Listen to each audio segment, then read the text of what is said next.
The story goes like this. Apparently, I am a little bit early, but I guess I'll be sitting here and feeling a little patriotic since I have the red, white, and blue on. You know, this past weekend we had some great ACW action for Memorial Weekend Mayhem, and I had the opportunity to finally get a chance to talk to WWE Hall of Famer El Matador himself, Tito Santana. Let's go. The story goes like this. Dr. D and the firm, the one true, only real, original wrestling marks of excellence, accept no imitations. This is Dr. D, the Doctor of Devastation, the Almanac Information, the Mark of Excellence. And yes, as always, I'm a mark for this business. And I am so glad to finally get caught up with this man. I haven't seen him in 2 years. And I'm finally glad to hold this right in front of him, that he autographed the one and only WWE Hall of Famer, and the man that made this version of the Intercontinental title famous, the one and only Mr. Tito Santana. Mr. Tito, how are you, sir? Dr. D, pretty good. Thank you so much. It's always an honor to be in your presence. Oh, man, I really appreciate hearing that. Talking to a fellow teacher, how's your school year been going this year? It's been going pretty good, but we're not done till June 24th, so I'm counting the days. Cool. My last day is June 18th, I should say. I'm going into summer school right after that. But I want to talk about this right here. This was the version that many people still feel is one of the most respected and most favorite titles in the business. This version right here. Tell me about this. When you saw that this version of the Intercontinental title was resurrected thanks to Cody Rhodes, you know, what came through your mind when you saw that this version was brought back? Well, it was a long time coming, you know. This is a belt that had a lot of prestige in my time. Yes. Like you said, I was the first one that got that after Greg the Hammer Valentine smashed the green Intercontinental title here in Baltimore, as a matter of fact. Right. This was the belt that they came up with, and it was a beautiful belt, and it was held by a lot of really good champions, and we were drawing probably right up there with Hulk Hogan. You know? Absolutely, This belt had as much meaning as the world title at one point. Absolutely. You set the trend for this title, and you helped the late great Macho Man Randy Savage's career boost on so many levels when he defeated you for this title. But of course, we know that the late great Macho Man had set a trend for so many when it came to holding this version of the title. And of course, the Dragon, Ricky Steamboat, the Honky Tonk Man, Ravishing Rick Rude, Ultimate Warrior, the late great Ultimate Warrior, Bret Hart, the late great Mr. Perfect. So many names up until the People's Champ himself, The Rock, was the last to hold this version until it came back through Cody Rhodes. Let me ask you this. I want to know, do you still follow the product as you did when you were competing? And with talking to so many legends and so many Hall of Famers, they always share about what traditions are still there and those that are missing. Do you have that same feel? You know, I don't want to be disrespectful to the Right, stars of right, today, but absolutely. I'm a school teacher, and I really don't have the time. Yeah. You know, I don't follow it. Right. Once in a while, if I'm channel searching, if I have some time, I'll watch it for a little while. But I can't say that I'm a fan of the product right now. Okay. And no disrespect to anybody. I just don't have the time. Yeah, that's fine.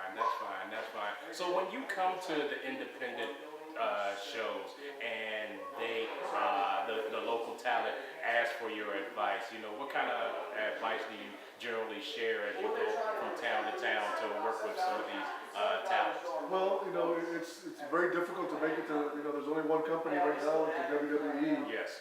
And when you get there, they expect you to be prime and ready. Right. They don't waste time on training anybody. They do have their school, but you don't get ready in those schools. You gotta go out there, and you gotta hit the road, and you gotta get experience. And if you want to make it there, it's gotta be something that you have to be devoted 100%. Yes. You can't go, halfway and expect to make it. There's too much competition. Absolutely. And with all of this talk about Tough Enough and all the schools that are in any area, it's definitely different mindset of how to get prepared to be in this business versus how you got started with working through AWA and working in some of the NWA territories in the southern areas, in the southern areas, as well as working with WWE.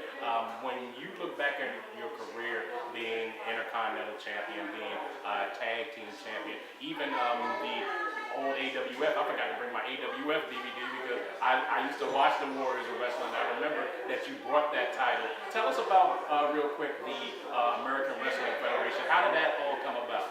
Well, we were approached, I was approached by a guy from Chicago Yes. as an investor, and he wanted to, do something. And I asked Sergeant Slaughter if he wanted to be part of it, and Sergeant Slaughter and I were running the AWF. And, I think we had a great product. And, Yes, I think we were on our way, but they told us that there was more money than there really was. And, before we know it, they tell us there's no more money left, we have to shut down. And that's the way it ended. Tonight you have a match with local legend in the making in the form of Steven Diaz, the ACW Cruiserweight Champion. To me, looking at this match is going to be pretty interesting because knowing you, I haven't known you for being a light heavyweight, but this is going to be an interesting matchup working with a great young man that has really improved in the area. So I'm looking forward to seeing how he'll be able to match his skills up with your legendary skills, Mr. Tito. Well, I've heard a lot about him, and I've seen some of his work on video, and he's impressive. Yes, yes, he is. The last thing I'm going to do is take him lightly. Yes. But I came a long ways, to let anybody make a name, with TITO Santana. Absolutely. So I'm ready. I'm ready for the challenge. It's going to be a challenge because the young guys, could really, make a name for themselves overnight. If they could put a legend under. So I'm here to entertain the fans and to put up a good showing. Yes, ladies and gentlemen, this is the WWE Hall of Famer, Mr. Arriba himself, Tito Santana. Stay tuned because we get to see Tito go after the ACW Light Heavyweight Championship, another championship that will be possibly under his resume. And I'm going to tell you, Steve Diaz has a lot of work to do because once that flying forearm hits or once that figure four leg lock hits, it may be a wrap for Mr. Diaz. Thank you so much, Mr. Tito. Good seeing you. Have a safe trip back to my home state of New Jersey, and see you soon in the store. Arriba! So be sure to catch more of ACW Memorial Weekend Mayhem exclusively on Dr. D's Wrestling Showcase. End of story.